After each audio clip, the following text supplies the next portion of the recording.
लक्ष्मी राष्ट्रस्य जामहे प्रजानाशं सुजामहे संततश्रीरस्तु समस्त सन्मङ्गलानि भवन्तु नित्यश्रीरस्तु नित्यमङ्गलानि भवन्तु ओम गणानान्पाहि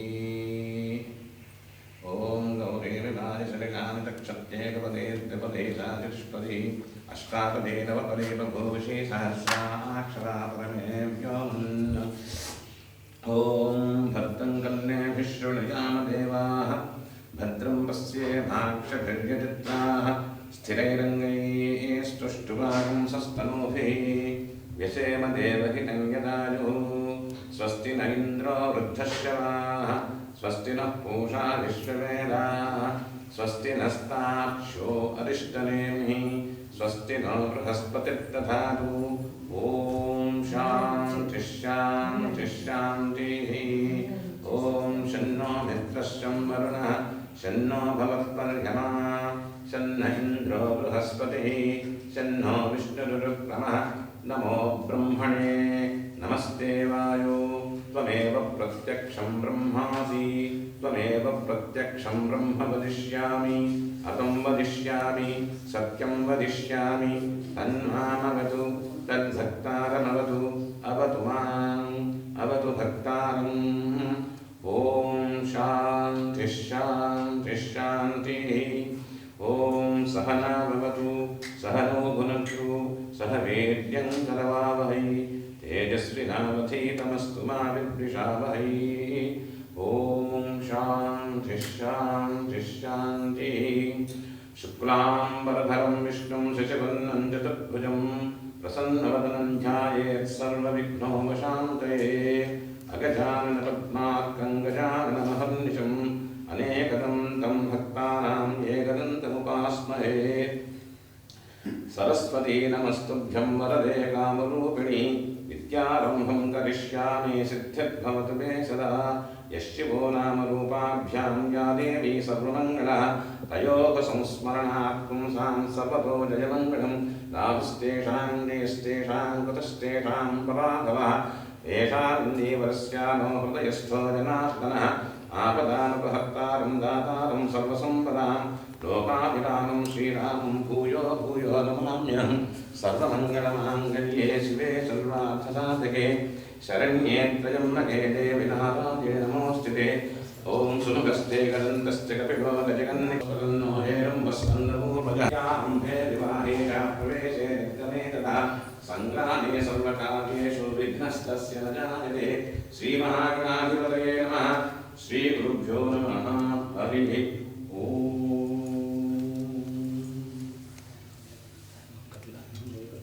सुभगाय भालचन्द्राय नमः गजाननाय नमः भक्तवृन्दाय नमः सोत्रगन्नाय नमः हेरम्बाय नमः स्कन्दपूर्वजाय नमः सरस्वतीविद्याय नमः श्रीमहागणाधिपतये नमः हरिः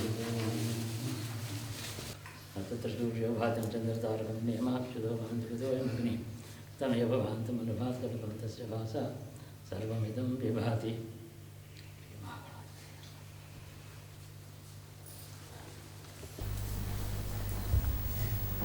మన దేశం పేరు భారతదేశం. భారత అంటే భరతుడు పరిపాలించాడు కాబట్టి భారతదేశం అని అనుకుంటాం. కానీ అందులో ఒక అర్థం ఉంది. భరతుడు అనే పేరు ఎందుకు పెట్టారు ఆయనకి? ఇంకా ముందుకు ప్రశ్న వేసుకోవాలి. భా అంటే తేజస్సు, రథ అంటే దాని యందు ఇచ్చ కలిగిన వాళ్ళు. తేజస్సు శుద్ధ జ్ఞానము ఏదైతే జగత్తుకి హేతువైనటువంటి కారణమైనటువంటి ఒక నిత్యము శాశ్వతమైనటువంటి తేజస్సు మహా తేజస్సు ఉందో దాని యందు ఇష్టం కలిగిన వాళ్ళు, దానిని ఉపాసించేవాళ్ళు భారత భారతి భారత. భా అంటే తేజస్సుని ఉపాసించేవారని అర్థం. ఈ దేశాన్ని గురించి తెలుసుకోవడం ఒక జీవనానికి మనుషునికి ధ్యేయం అది. అంతకుముందు ఇతడికి ఒక అదృష్టం ఇక్కడ పుట్టడం. పూర్వజన్మలలోనో ఏదో ఒక విశేషమైనటువంటి పుణ్యం ఉంటే ఇక్కడ పుడతాడు. ఇక్కడ పుట్టి పెరిగి ఒక జన్మ కానీ 4 జన్మలు కానీ ఒక స్థితికి వచ్చిన తర్వాత అతడు భారతీయుడు అవుతాడు. సామాన్య మనుషుడు భారతీయుడు అవుతాడు. సామాన్య మనుషుడు అంటే ఆకలి, నిద్ర, ఆహారం, ఇల్లు, సంతానం, బాకలి వీటితోనే నిండి ఇక అంతకన్నా వేరే విషయం ముందు శ్రద్ధ కానీ ఆసక్తి కానీ తెలుసుకునే అవకాశం కానీ లేనివాడు సామాన్యుడే. కానీ ఇక్కడ పుట్టడం చేత అతి త్వరలో ఇంకొక జన్మలోనే ఈ సత్యాన్వేషణ మొదలు పెడతాడు. అంతా సత్యాన్వేషణే. చరిత్ర పరిశోధన ఉంది, ఫిజిక్స్, కెమిస్ట్రీ, బయాలజీ, బయోకెమిస్ట్రీ మొదలైన శాస్త్రములు ఉన్నాయి, లేదా తర్క వ్యాకరణములు ఉన్నాయి సనాతన శాస్త్రములు. వేదం ఉంది, వేదార్థం ఉంది, వేదంలో చెప్పిన జ్ఞానాన్ని గురించి పరిశీలించేటటువంటి అర్థజ్ఞానం ఉంది. ఇవన్నీ కూడా ఒక సత్యాన్ని తెలుసుకోవడానికి మార్గాలు. తెలుసుకోవలసిన పరమసత్యం ఒకటంటూ ఉంటేనే జన్మకి ఒక కార్యక్రమం ఏర్పడుతుంది. అన్నవస్త్రాలు సంపాదించుకుని ఆయుర్దాయం అంతా ఖర్చు పెట్టుకుని వెనక్కి తిరిగి చూసుకుంటే నా కొరకు నేనేం చేశాను, ఇతరులకు ఏం చేశాను, నేనేం తెలుసుకున్నాను, పుట్టినప్పుడు ఎంత జ్ఞానం ఉండింది, పోయే నాటికి నాకు ఏమాత్రం జ్ఞానం వచ్చింది, అప్పటికి ఇప్పటికి నాకేమన్నా జ్ఞానంలో ముందడుగు వేశానా, ఈ ప్రశ్నలన్నీ వేసుకుంటే ఏదో ఒక సత్యాన్వేషణ నాకు తోచిన విధంగా మొదలుపెట్టాను నేను. ఆ నాస్తికవాదం కానీ ఆస్తికవాదం కానీ ఆ సత్యాన్వేషణ ఏదైనా సత్యాన్వేషణ. భగవంతుడు ఉన్నాడా లేడా అనేటువంటి అన్వేషణ. అసలు ఈ జీవితం తర్వాత ఇంకా జీవాత్మకు వేరే భవిష్యత్తు ఉందా లేదా ఒక ప్రశ్న. అసలు ఈ జగత్తుకి వేరే కారణం అంటూ ఉందా, ఊరికే నిష్కారణంగా దానంతా ఇలా పెరుగుతూ ఉందా, చెట్టు పుట్ట పెరిగినట్టు. ఇలాంటి ప్రశ్నలన్నీ కూడా సత్యాన్వేషణే. అయితే ఒక సత్యాన్ని పెద్దల వల్ల ఏదో తెలుసుకొని అది సత్యమని నమ్మి వారు చెప్పిన మార్గంలో ఆ సత్యాన్ని చేరుకునేటటువంటి సాధనా విధానం ఏదైనా ఉంటే దానికి సాంప్రదాయం అని పేరు. ఒకరొక సత్యం చెప్పారు, ఆ సత్యం ఇది సత్యం నాయనా, ఇది నమ్ము, ఇది నీకు అనుభవంలోకి రావడానికి ఈ మార్గంలో వెళ్ళు అని చెప్తే ఆ మార్గంలో వెళ్ళడం పేరు సాంప్రదాయం. సాంప్రదాయంలో దాన్ని వదిలిపెట్టిన సైన్స్కి ఏం సాంప్రదాయం ఉంది? ఆస్ట్రానమీ ఉంది, దాని సాంప్రదాయం ఏమిటి? ఈ రోజు నుంచి మనం అన్వేషణ చేస్తూ ఏదో రేపు తెలుసుకునేది అంతా కొత్తదే. పాతది ఎవరో చెప్పిన సత్యాన్ని నేను నమ్మి ఆ మార్గాన్ని అది సత్యం అని తెలుసుకుని అనుభవంలోకి రావడానికి నేను ఆ సనాతన ధర్మంలో కానీ ఆ సాంప్రదాయంలో కానీ వెళ్ళను. నేనే స్వతంత్రంగా నా బుద్ధితో, నాకు ఉండేటువంటి విజ్ఞానంతో, నేను చదువుకున్నటువంటి శాస్త్రజ్ఞానంతో, ఇన్స్ట్రుమెంట్స్, మ్యాథమెటిక్స్, ఆస్ట్రానమీ, నేను సత్యాన్వేషణ చేస్తాను అనుకుంటే అది కూడా సత్యాన్వేషణే. అయితే ఈ సత్యాన్వేషణ పూర్వమే ఎప్పుడో పూర్తిగా జరిగి ఉండడం చేత ఇతడికి ఈ శ్రమ కానీ ఇంత కాలయాపన కానీ అవసరం లేకుండానే ఇతకు పూర్వమే ఉన్నటువంటి సత్యాన్ని ఉపదేశంగా తీసుకొని, ఉపదేశం అంటే దగ్గరికి పిలిచి చెవులో చెప్పేటువంటి రహస్యం, ఆ రహస్యం ఎప్పుడు సత్యమే. అసత్యం రహస్యం కావడానికి వీల్లేదు. రహస్యం ఎప్పుడు అసత్యం కాదు. నిజంగా రహస్యం చెప్పాడంటే అది సత్యమే చెప్తాడు, ఉపదేశం పొందుతాడు. ఈ ఉపదేశాన్ని ఆధారం చేసుకుని మనుషుడు, గురువు ఎవరో పెద్దలు ఉపదేశం చేశారు, ఇది నాకు బుద్ధికి ఏదో కొంత మాటలు అర్థమైనాయి కానీ నా అనుభవంలోకి ఇదంతా ఇంకా నిజమా అబద్ధమా? నిజమని నమ్ముతాను. నమ్మి నువ్వు ఇలాగా అన్వేషణ చేయి, నీకు సత్యమని తెలుస్తుంది అంటాడు గురువు. సందేహాలు వస్తాయి దారిలో. ఈ అన్వేషణలో తాను విన్న ఉపదేశం యొక్క సత్యత్వమును చేసే ప్రయత్నం జీవితం అంతా కూడా దాని సాధన అంటారు. అన్వేషణ ఒకటి, సాధన ఒకటి. అన్వేషణ అంటే తానే నమ్మకం, ప్రయత్నం చేసి తెలుసుకోవడం. సాధన అంటే ఒకరు చెప్పిన సత్యాన్ని నమ్మి అనుభవంలోకి తెచ్చుకునే ప్రయత్నం సాధన. ఒక చోట ఒక సత్యంతో ప్రారంభం చేసిన ప్రయాణం ఇది, సత్యం కోసం చేసే ప్రయాణం అది అన్వేషణ అంటే. సైన్సెస్ ఇవన్నీ కూడా ఆ పని చేస్తున్నాయి. అనేక రకాలైనటువంటి విజ్ఞాన శాస్త్రములు నేడు బాగా నాగరికతతో పాటే ఇంత రాజకీయాలు ప్రపంచవ్యాప్తంగా ఉన్నప్పటికీ ఈ సత్యాన్వేషణ జరుగుతూ ఉంది. ఈ సత్యాన్వేషణ ఎందుకు మొదలుపెట్టారు అంటే సుమారు 1000 2000 సంవత్సరాలను అనుకోండి పోనీ. గ్రీక్సు, రోమన్సు, షాల్డియాలోను అక్కడ మెసొపొటేమియా మొదలైన దేశాల్లో సత్యాన్వేషణ ప్రారంభం చేశారు. అది సాగుతోంది. 2000 సంవత్సరాలనే ఇంకా చాలా విజ్ఞాన శాస్త్రం పెరిగింది, సత్యాన్వేషణ జరుగుతుంది. భారతదేశంలో ఈ సత్యం మొదట ప్రవచించబడింది. ఎవరు అన్వేషించవలసిన పని లేకుండా ముందుగానే సత్యం ఉపదేశించబడింది. సత్యం చెప్తున్నాను, దీనిని అనుభవంలోకి తెచ్చుకో అంతే చెప్పారు. ఏమిటా సత్యం? ఇప్పుడు మనకి టీవీ, ఎలక్ట్రిసిటీ ఇవన్నీ పూర్వం లేవే. సత్యాన్వేషణలో సైంటిఫిక్ డెవలప్మెంట్లు ఇవన్నీ వచ్చాయి, ఇవి లేవు కదా. మరి వాళ్ళు ఏం చెప్పుకుంటారు అంటే ఇలాంటి విజ్ఞాన శాస్త్రం ఎంత పెరిగినా భవిష్యత్తులో ఈ విజ్ఞాన శాస్త్రం వల్ల ఎంత అద్భుతాలు వీళ్ళు సాధించినా ఏ సత్యం అయితే దీనివల్ల బోధపడదో ఆ సత్యాన్ని ముందర చెప్పారు. ఈ విజ్ఞాన శాస్త్రం ఎంతో పెరుగుతుంది, చాలా వృద్ధి పొందుతుంది. కానీ ఆ సత్యం మాత్రం ఇందులో తెలియదు. అక్కడ దాకా వెళ్ళి ఆగిపోతుంది. దాంతో తృప్తి పడతాడా? ఇంకా దీని విషయం ఏం తెలుసుకోవాలి? భూమి మీద అన్ని విషయాలు మేము తెలుసుకున్నాం. Plant life, human life, embryonic life, senses, biology ఇవన్నీ కూడా చాలా తెలుసుకున్నాం మేము. అయినా అసలు రహస్యం ఏదో తెలియకుండా నేనెవరు, నేను ఎందుకు వచ్చాను, నేను ఎక్కడికి పోతాను, ఎక్కడి నుంచి వచ్చాను, ఈ జగత్తుకు కారణం ఏది, ఇలాంటి ప్రశ్నలు ఉంటూనే ఉంటాయి. ఆ జగత్తుకు కారణం విషయం కూడా మేము కనుక్కున్నామండి, బిగ్ బ్యాంగ్ థియరీ మొదలైన చాలా ఉన్నాయి అని సైంటిఫిక్స్ చెప్తున్నారు. కానీ ఆ బిగ్ బ్యాంగ్ థియరీ ఏమిటి, దాని వెనకాల ఉండే పరమ సత్యం ఏమిటి, మౌలికమైన సత్యం ఇది. జరిగిన సంఘటన చాలా పూర్వకాలంలో జరిగిన సంఘటనని తెలుసుకోవడం చేత జగత్తుకి కారణం తెలుస్తుందని వాళ్ళు అనుకుంటున్నారు. బిగ్ బ్యాంగ్ అనేది నిజమే అయితే, ఒకవేళ అది నిజమే అయితే, కాదని చాలామంది అంటున్నారు, అది నిజమే అయితే అదొక సంఘటన మాత్రమే. ఆ సంఘటనకు వెనుక ఉండేటువంటి తాత్వికమైన రహస్యమైనటువంటి సృష్టికి హేతువైన కారణం ఏది, అది తెలుసుకుంటేనే అన్నీ తెలుస్తాయి. కానీ ఈ బిగ్ బ్యాంగ్ థియరీ కానీ, ఎస్ట్రానమీలో ఈ గ్రహమండలం అంతా తెలుసుకోవడం కానీ, నక్షత్రముల యొక్క ఉనికి అన్నీ తెలుసుకోవడం కానీ ఇవన్నీ చేసినా ఆ సత్యం ఇంకా మిగిలే ఉంటుంది. దాని గురించే చెప్తున్నారు.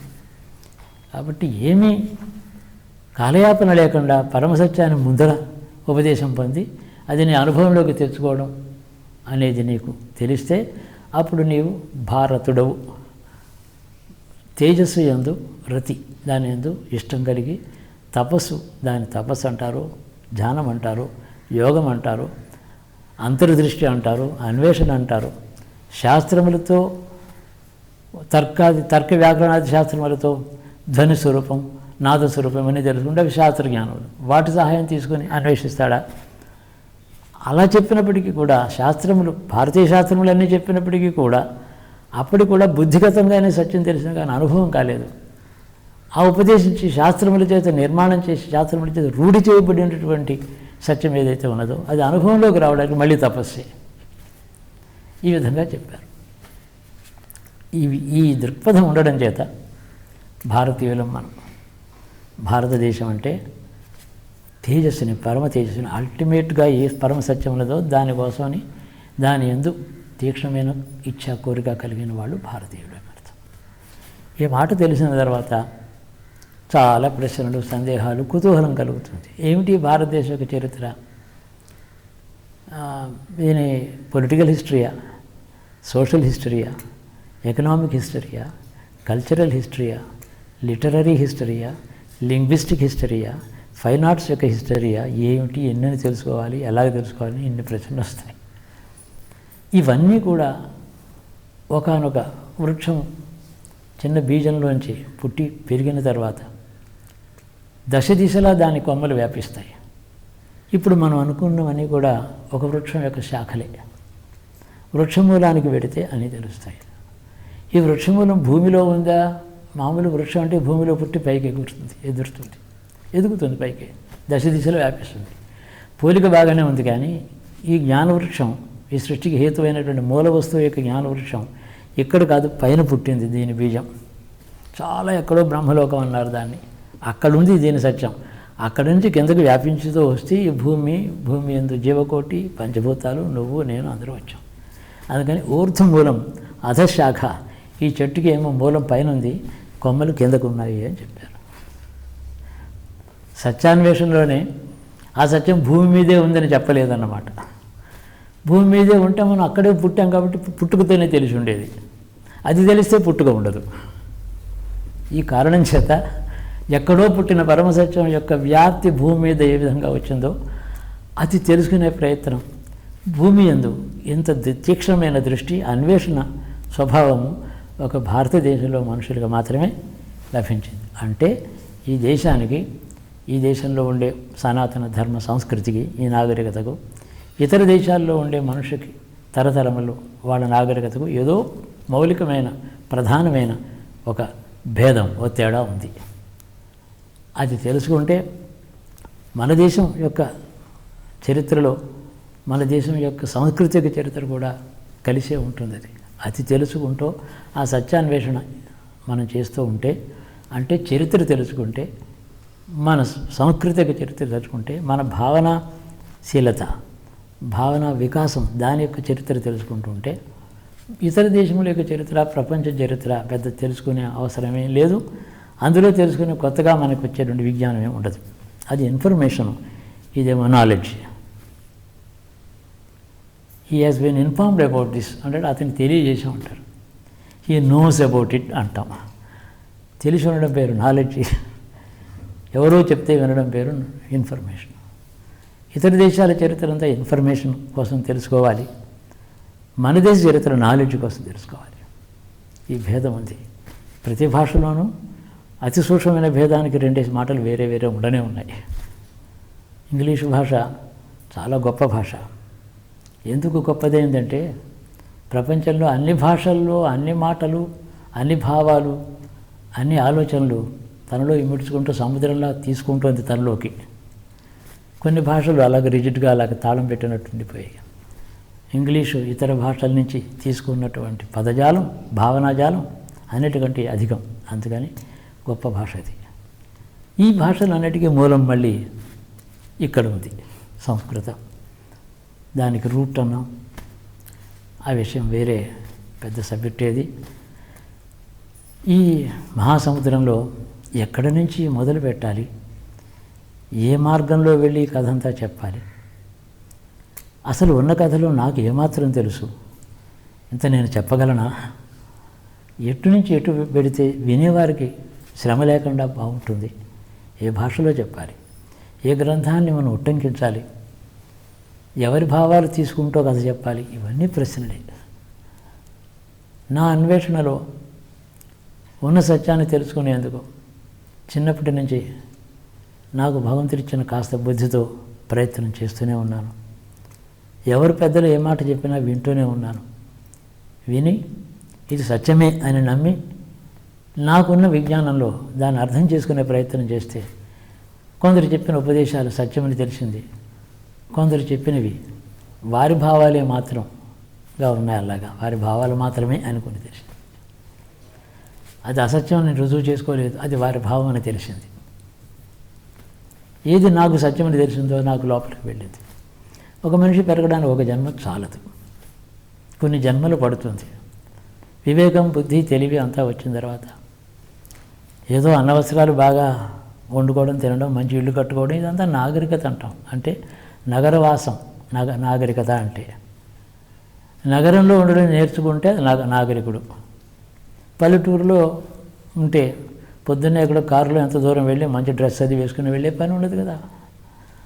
రాత్రి ఏ గుడ్డతో నిద్ర లేచాడో ఆ అంగోస్త్రంతోనే పైకి వెళ్ళి పొలంలో దున్నుకుంటాడు. అది నగరవాసానికి పల్లెటూరు గ్రామీణ జీవనానికి తేడా ఉంది.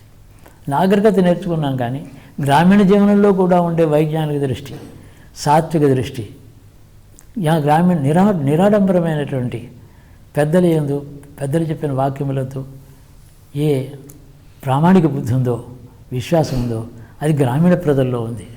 నాగరికతలో అది లుప్తమవుతుంది. ఎవరికి వారే 2 కారణాల వల్ల చాలా బిజీగా ఉంటారు మనుషులు, వేరే టైం ఏమి ఉండదు తెలుసుకోవడానికి. లేదా నాకు అనుకుని అన్నీ తెలుసుకున్నాను, నేను పిహెచ్డీ చేశాను కదా ఫిజిక్స్లో అనుకుంటాడు. ఇలాంటివి పట్టణ జీవితంలో భేదాలు ఉన్నాయి. అందుకని భారతదేశంలో పట్టణాలు ఉన్నా వైదిక నాగరికత కాలంలో గ్రామాలలోంచి అరణ్యాల్లోంచి తపస్సుల చేత వేదజ్ఞానం చేత పండిన వాళ్ళు ఎవరైతే ఉన్నారో వాళ్ళకి పట్టణంలో కూడా అగ్రస్థానం ఉండేది. నేడు మన పట్టణాల్లో అలాంటి వారికి అగ్రస్థానం లేదు. నాగరికుడు, విద్యావంతుడు, డిగ్రీ హోల్డరు, అధికారి, వాళ్ళకి మాత్రమే నాగరికత. ఇది భారతీయత. ఈ విషయం తెలుసుకోవడానికి మొదట మనం ఇప్పుడు ఎక్కడున్నామంటే తూర్పు సముద్ర తీరంలో భీమునిపట్టణంలో ఉన్నాము. మనకి ఉత్తరంగా ఇలాగ వెళ్ళగా భారతదేశ సరిహద్దులు చేసి ఇక్కడి నుంచి తిన్నగా చూస్తే కాశీపట్టణం, ఆ తర్వాత ఇదే రేఖాంశ రేఖ మీద దూరంగా కాశీ దాటిన తర్వాత ఇంకా కాఠ్మండు, అక్కడి నుంచి ఇంకా పైన కైలాసం, ఉత్తర ధ్రువం, ఆ లైన్లో ఉన్నాం మనం. ఇక్కడ ఉంటే కొన్ని భూమి మీద మనం ఏ రేఖాంశాల్లో ఉన్నామో, ఏ సముద్రం నుంచి ఎంత దూరంలో ఉన్నామో, దక్షిణ ధ్రువం ఉత్తర ధ్రువం నుంచి ఎక్కడ దూరంలో ఉన్నామో, మనకి నెత్తి మీద సరిగ్గా ఆకాశంలో ఏ రాసులు ఉన్నాయో, ఏం చేస్తున్నాం, వీటన్నిటి ప్రభావం కూడా మనకి లొకేషన్ని బట్టి ఉంటుందని పెద్దల విశ్వాసం. అందుకనే ఈ ఊరు వదిలిపెట్టి కాశీ వెళ్ళి ఉండడం ఆఖరి రోజుల్లో. అది ఇలాంటి మట్టి ఇలాంటి నీరే కదా, కాదు, దానికి వేరే తేడా ఉంది. ఇంకా ఎక్కడికో వెళ్ళి హిమాలయాల్లో యాత్ర చేయడం, అక్కడ ఉండిపోవడం. స్థానం అంతటా కూడా వ్యాప్తి చెందిన ఈశ్వరుడు ఒకడే ఉన్నాడని తెలిసిన మనిషి జీవన విధానంలో అంతటా వ్యాప్తి చెందినటువంటి ఈశ్వరుని తెలుసుకునే అవకాశాలు ఒక చోట ఉన్నట్టు మరొక చోట ఉండవు అని అర్థం. వస్తువులో భేదం లేదు, మనిషి తెలుసుకునే విజ్ఞానంలో అవకాశాల్లో తేడా ఉంటుంది. అందుకని క్షేత్రాలు కొన్ని. ఇది మన నాగరికత యొక్క ప్రారంభ దశ. ముందర వెడదాం. సృష్టి చరిత్ర అంతా నాకు తెలుసుకోవాలని ఒక మహర్షికి పెద్ద కోరిక కలిగింది. ఆయన తపస్సు చేశాడు. ఎవరికి తెలుస్తుంది సృష్టి చరిత్ర అంతా? ఈశ్వరుడికి తెలుస్తుంది. తనకంటే ఎంత పెద్దవాడని అడిగినా, నాయన నాకు 2000 సంవత్సరాలు మాత్రమే వయస్సు, నా పూర్వులు చెప్పిన మాటలే నాకు తెలుసు, మా తాత 3000 బతికాడు అంటే కూడా మొత్తం 10,000 కాదు, 10,000 అయినా దీని చరిత్ర ఎప్పుడు పుట్టిందో ఏమిటో. మనం ఇందాక నుంచి భూమి మీద భారతదేశం యొక్క చరిత్ర అన్నాం. భారతదేశంలో పెద్దలు తెలుసుకున్న చరిత్ర భూమి మీద జరిగిన విషయాల చరిత్ర మాత్రమే కాదు, శ్లోకాలు ఎలా సృష్టించబడ్డాయో అక్కడికి వెళ్ళారు. అలాగా తపస్సు చేసి శివుడు ప్రత్యక్షమైతే పరాశర మహర్షి అన్నమాట నేను చెప్పే చరిత్ర. ఆ పరాశరుడికి శివుడు ప్రత్యక్షమైనాడు. ఏం కావాలి అంటే, నాకు ఈ సృష్టి చరిత్ర అంతా ఒక్క మాట తెలుసుకోవాలని కోరికగా ఉంది మహాత్మా అన్నాడు. తథాస్తు అని ఇలా అన్నాడు. ఆయన అంతర్ధానం అయిపోయాడు.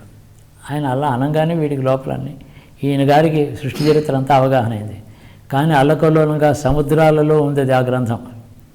ఎన్ని విషయాలు ఉన్నాయి, ఏ విషయం తెలుసుకున్నా ఒకటి తెలుసుకునే లోపల వచ్చి పడిపోతుంది ఇంకో విషయం. దీన్ని ప్రణాళికలో పెట్టి దీన్ని చక్కగా అందరికీ అర్థమయ్యేటువంటి భాషలో ఇంకొకరికి చెప్పాలి అని అంటే ఎడిటింగ్ చేసి దాని సైజు తగ్గించి ప్రణాళిక ఏర్పాటు చేసి దానికేమో రూల్స్, లైన్స్, పారాగ్రాఫ్స్, పేజీలు అంతా ఏర్పాటు చేసి తాతల్లికి వచ్చారు. నిజంగా తాతల్లికి వచ్చారు. ఎవరికి? ఈ విషయం అంతా కూడా ఆయన మనవడైనటువంటి వేదవ్యాసుడికి తాతలు దిగి వచ్చారు. అందుకని వ్యాసుడు చెప్పగలిగాడు. అందుకని వ్యాసుడి యొక్క తాత ఆయన రాశాడు. రాసి కూడా 18 పురాణాలు రాశాడు. కానీ సంక్షిప్తంగా రాసినా కూడా అనేక లక్షల శ్లోకాలు అయినాయి. అది ఇప్పుడు దొరకటం లేదు. ఎంత దొరికిందో, ఎంత అర్థం ఉందో, ఇవి ఉన్నది తెలుసుకుంటే కూడా చాలా విశాలమైన దృక్పథం ఏర్పడుతుంది. ప్రపంచ పౌరుడిగా ఉంటాడు మనుషుడు. భూలోక పౌరుడు కాకంటే ప్రపంచ పౌరుడిగా ఉంటాడు, ఇంకా గొప్పది. వరల్డ్ సిటిజన్ అంటాం. వరల్డ్ అంటే గ్లోబ్ అనే మన ఉద్దేశం. అంతకన్నా పెద్ద విశాల ప్రపంచం అంతా, అందులో ఒక పౌరుడిగా నిలబడతాడు మనుషుడు. అంత విజ్ఞానం ఉన్నది. ఎక్కడ మొదలు పెట్టాలో చూద్దాం, ప్రయత్నం చేద్దాం.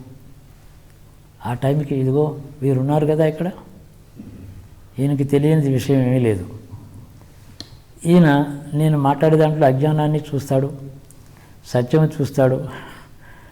ఆయన్ని ఏమిటి అడగాలనంటే, నేను చెప్పిన దాంట్లో పొరపాట్లు, అసత్యం, తప్పు అభిప్రాయం ఉంటే వెంటనే దిద్దేసే నా లోపల నుంచి, సత్యంగా నా చేత పలికించు అని. ఈయన ఏం చేశాడంటే, ఆ వ్యాసుడి దగ్గర కూర్చుని ఈయన్ని పిలిచాడు. వ్యాసుడు తపస్సు చేసి ప్రత్యక్షం చేసుకున్నాడు.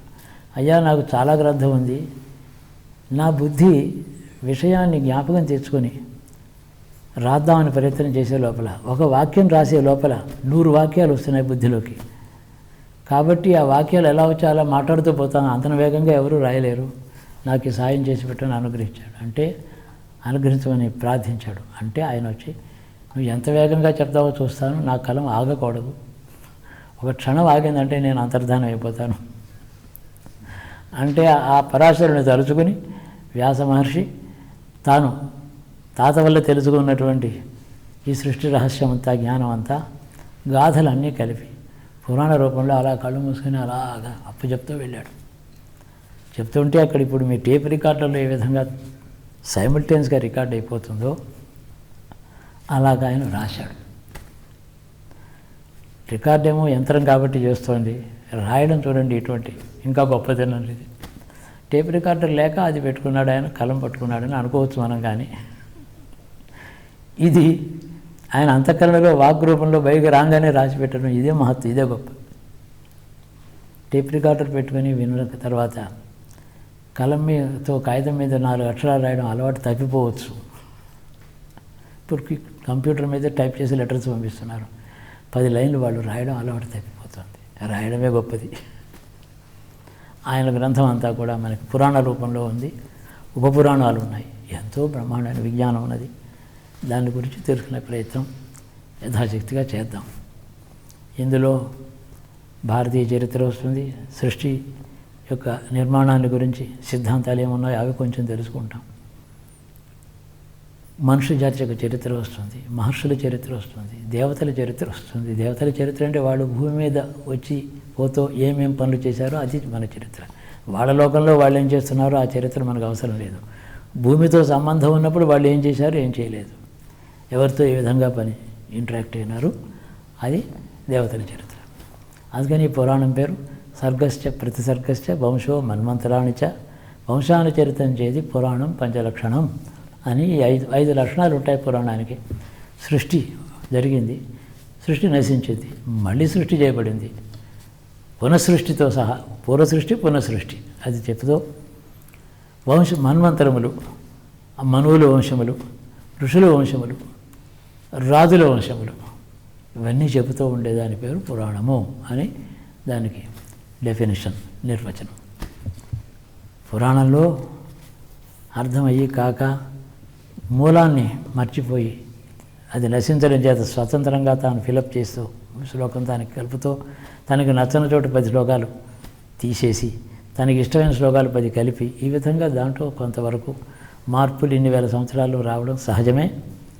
దాన్ని సత్యాన్వేషణ బుద్ధితో వ్యాసుని తలుచుకొని వ్యాసం వశిష్ఠనప్తారం శక్తే పౌత్రం కల్పితం పరాశరాత్మజం మంది సుగతాతం తపోనితం. ఈ విధంగా ఆయన కర్తనే తలుచుకొని పురాణం, ఈ సృష్టి చరిత్ర, మన దేశం యొక్క విజ్ఞానం అంతా తెలుసుకోవడం చేసే ప్రయత్నం చేద్దాం. వారి దయతో ఎంత వస్తుందో అది మన అదృష్టం. శుభం భూయాత్.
ब्रह्माहमस्मि अहमेवाहं मान्यभवं स्वाहा कार्यकार्यकेर्नेस्तेरो भ्रूणाः वरुणो वामहमस्तस्मात् पापाकमुच्यते यो हो विश्वनागुणो यस्य प्रवदन्ते नमः आग्रहं समन्वयं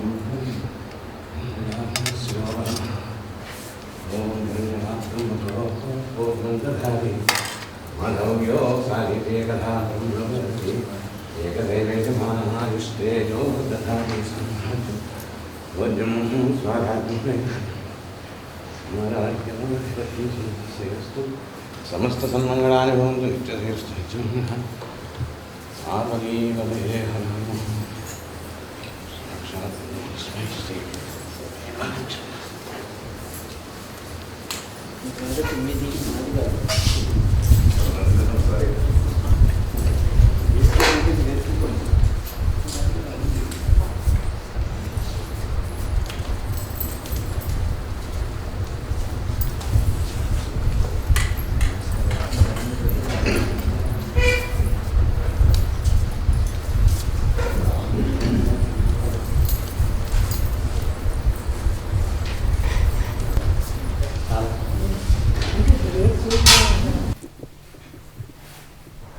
ఇంతకుముందు మనం కొన్ని విషయాలు ప్రారంభంగా చర్చించాం.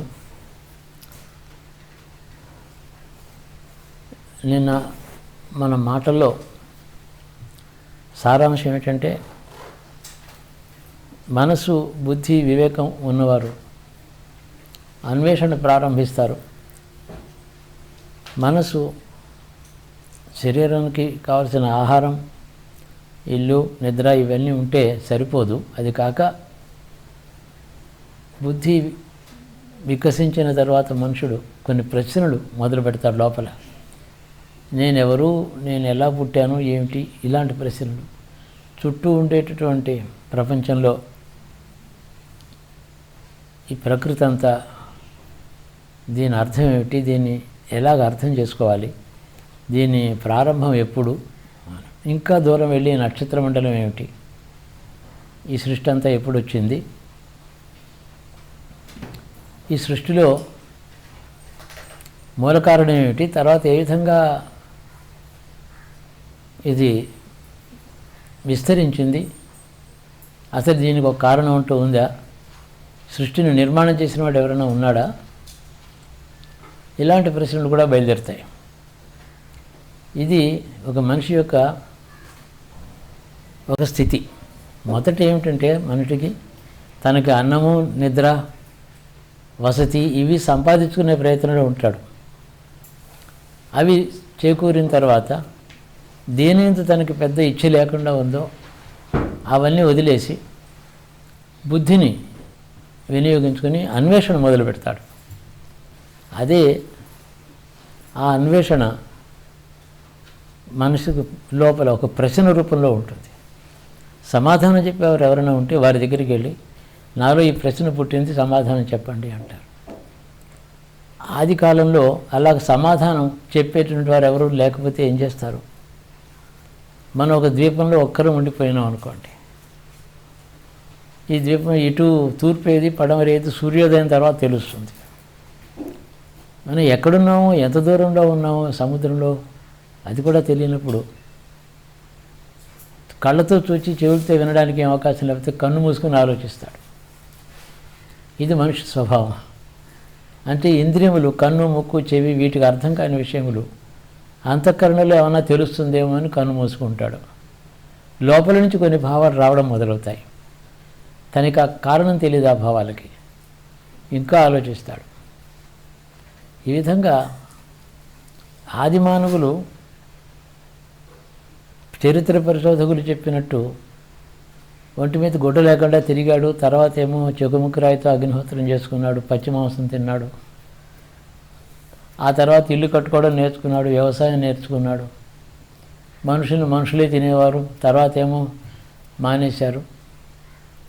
మనుషులు జంతువులు తినడం మొదలెట్టారు, తర్వాత క్రమంగా నాగరికత వచ్చింది. ఇట్లాంటివన్నీ చెప్తూ ఉంటారు. భారతీయ చరిత్రలో అలా కాదు. ఈ అన్వేషణతో భారత చరిత్ర ప్రారంభమైంది. అది దాని పేరు తపస్సు అంటారు.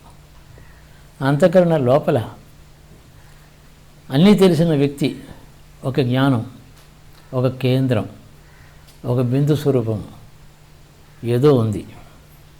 దానిపైన శరీరము, మనస్సు, బుద్ధి ఇవన్నీ ఉన్నాయి. ఇంద్రియాలు పనిచేస్తున్నాయి. ఇవన్నీ ఇంద్రియములను సంప్రదించగా తాను మౌనంగా ఉండి అంతఃకరణలో ఉండే వస్తువును ధ్యానించడం మొదలుపెట్టారు. ఎవరికి ఈ మాట ఎలా తెలిసింది వాళ్ళకి ఇలా చేయాలని? ఆదిమానవులు ఎవరు? భారతదేశంలో ఆదిమానవులు ఆటవికులు వేరే కొందరు ఉంటే ఉండవచ్చు, భూమి అంతా ఉన్నారు, ఇక్కడ ఉంటే ఉండవచ్చు అడవుల్లో. కానీ ఈ అన్వేషణ చేసిన వారు ఆ ఆటవికులందరూ నాగరికులైన తర్వాత ఈ అన్వేషణ మొదలెట్టారు. తప్పు, అలా లేదు. వీరిని బ్రహ్మమానస పుత్రులు అన్నారు, మహర్షులు. వారికి ఈ ప్రశ్నని దానికి సమాధానం వెతుక్కునేటువంటి తపస్సు చేసే ధ్యాన యోగ శక్తి, వీటితోనే భూలోకానికి దిగారు వాళ్ళు.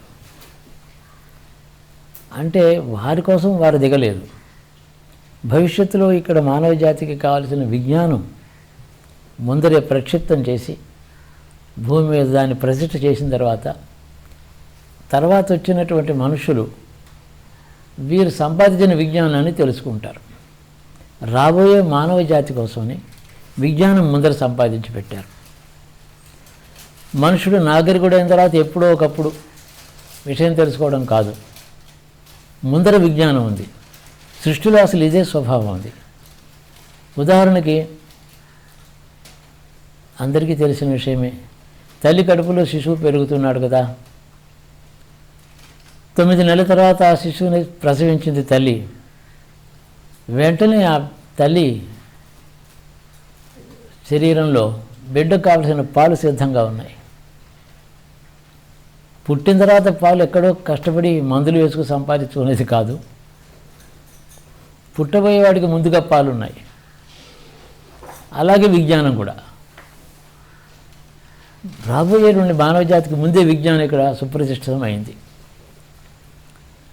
అందువల్ల భారతీయ చరిత్ర మానవ జాతికి ఊర్ధ్వలోకముల నుండి విజ్ఞానం భూమికి దిగడం, దాంతో భారతీయ చరిత్ర ప్రారంభమవుతుంది. నాగరికత, అనాగరికత, ఆటవిక జాతులు క్రమంగా బాగుపడడం కొన్ని ప్రాంతాల్లో అందరిలాగా జరిగి ఉండవచ్చు, అలాగే జరగడం సహజమే. కానీ అందులోంచి అభివృద్ధి చెందినటువంటి ఒకానొక రోజుని ఈ తపస్సు మొదలయ్యాయి అని చెప్పడానికి వీల్లేదు. ఎందుకంటే నాగరికత అంటే ఇల్లు కట్టుకోవడం, పొలం దున్నుకోవడం తెలిసి ఉండొచ్చు, కానీ తపస్సు తెలుస్తుందా? నాగరికతలో ఒక స్థితికి వెళ్ళిన తర్వాత తపస్సు చేయాలనే విషయం తెలుస్తుందా? పొలం దున్నడం నేర్చుకుంటాడు, పిల్లల్ని కానీ పెంచుకోవడం నేర్చుకుంటాడు, కానీ సత్యాన్వేషణ అయితే జగత్తుకు కారణం ఏది అనే ప్రశ్నకి ముందు దాన్ని సమాధానం తెలుసుకోవడానికి తపస్సు చేస్తాడా? తపస్సు చేయమని ఎవరు చెప్పారు? తపస్సుతో ప్రారంభమైంది. అది ఈ సృష్టిలో ఊర్ధ్వలోకముల నుంచి ఇంతకన్నా విజ్ఞానమయమై సత్యం తెలిసి ఉత్తమ జాతి జీవకోటి ఇందులో ఉండడం చేత, ఈ సృష్టిలో ఉండడం చేత వారు భూమి మీదకి వచ్చి ఇక్కడ జ్ఞానాన్ని ఇక్కడ ప్రతిష్ఠ చేశారు తపస్సు రూపంలో. అంటే భారతీయ విజ్ఞానం భూమి మీద ఎప్పుడో ఒకరోజు నాగరికత తర్వాత పుట్టి పెరిగిందని చెప్పడానికి వీలే లేదు. ఎంత నాగరికత పుట్టినప్పటికీ ఈరోజు ఏమో మనం అనేక గ్రహాల వైపు వెహికల్స్ పంపిస్తున్నాము, విజ్ఞానం బాగా పెరిగింది. కానీ వాళ్ళలో ఎప్పుడైనా ఈశ్వరుడు ఉన్నాడా లేదా అని ప్రశ్న పుడుతుందా ఈ సైంటిస్ట్కి? అలాంటి ప్రశ్న పుట్టడానికి ఇలాంటి సైంటిఫిక్ డెవలప్మెంట్ కారణం కానేరదు. ఇది ఏమీ లేని కాలంలోనే ఆది ఈ సృష్టి యొక్క ప్రారంభ దశలో భారతావనిపై దిగినటువంటి ఊర్ధ్వలోక విజ్ఞానం తపస్సు అని దానికి పేరు. ఆ తపస్సు యొక్క ఫలితంగా సృష్టి రహస్యం కనుక్కొని మనకు ప్రారంభంలోనే అందించారు. తర్వాత పుట్టిన మనుషులు పెరిగి నాగరికులై చాలా తెలివైన వాళ్ళు అయిన తర్వాత ఆ విజ్ఞానాన్ని అవకాశం తీసుకొని అది తెలుసుకునే ప్రయత్నం చేశారు. ఉన్న విషయాన్ని తెలుసుకోవడానికి ప్రయత్నం చేస్తుంది భారత జాతి, కానీ తెలియని విషయాలు ఇవాళ సృష్టి రహస్యం తెలుసుకోవడానికి ఈనాడు భారతీయులు ప్రయత్నించడం లేదు. సృష్టి రహస్యం అంటే ఎదుగో ప్లానెట్స్కి వెళ్ళడం అలాంటివన్నీ చేస్తున్నారు, కానీ అది కళ్ళు తెరిచి ఇంద్రియములతో అర్థం చేసుకునేటువంటి విజ్ఞాన సముపార్జనమే కానీ అంతఃకరణలో సృష్టి రహస్య జ్ఞానం తెలుసుకునే ప్రయత్నం కాదు అది. సృష్టి రహస్యం అంటే ఏమిటి? సృష్టి ఎలా పుట్టింది?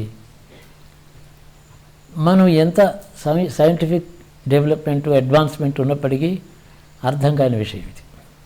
సైన్సెస్కి అర్థం కావు, కానీ విజ్ఞాన శాస్త్రవేత్తలు ది బిగ్ బ్యాంగ్ థియరీ అని సృష్టి ఎలా పుట్టిందని ప్రశ్న వేసుకున్నారు, కానీ దానికి భౌతికమైన సమాధానం చెప్పుకున్నారు. చాలా ఒక బిందువు ఉండింది, స్ప్లిట్ సెకండ్లో అదేమో పెద్ద ఎక్స్ప్లోడ్ అయింది, అదేమో సృష్టిగా వ్యాపించింది. ఆ తర్వాత హీలియము, ఆర్గాను, ఏదో ఆక్సిజన్, హైడ్రోజన్ ఇవన్నీ పుట్టాయి, ఇలాంటివన్నీ చెప్తున్నారు. అంత నిజమే కావచ్చు, అది అబద్ధం కాదు, కానీ దాని వెనకాల ఉండేది ఇంటెలిజెన్స్, తెలివి ఏమిటి, ఎవరిది ఆ తెలివి, అది మనం చెప్తున్నాం. బిగ్ బ్యాంగ్ నిజమైతే కూడా కావచ్చు, కానీ దాని వెనకాల ఉండేది తెలివి ఎవరిది, దీనికి కారణం ఏమిటి, అది తెలుసుకున్నది తత్వ వివేచనం.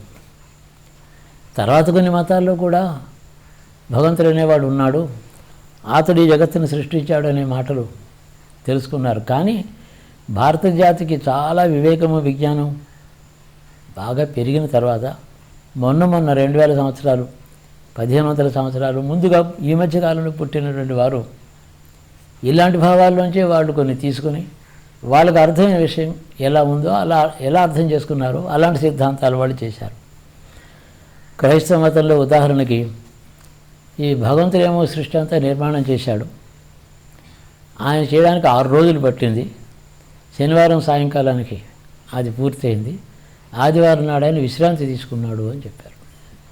మొత్తానికి ఎవడో ఒకడు ఉన్నాడు, చేశారు, ఎవరో చేశారని నిర్ణయం చేసుకున్నారు.